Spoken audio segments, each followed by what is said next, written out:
идея не новая, клубу уже 15 лет на самом деле, вот в феврале исполнилось.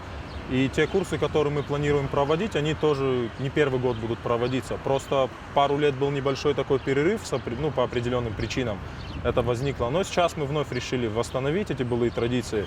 Например, я сам еще 8 лет назад как раз горы познал именно благодаря вот этим курсам.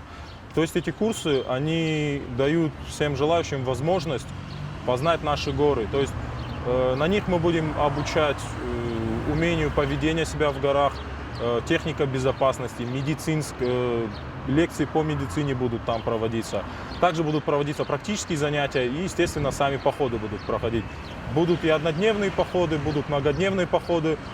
По окончании курсов будет зачетный 6-дневный поход и поход первой категории сложности. Как подсказывает нам опыт, благодаря комплексу вот этих лекций и практических занятий, человек, который закончит эти курсы, он будет обладать достаточным набором знаний, чтобы уже самому и ходить в походы, и водить людей.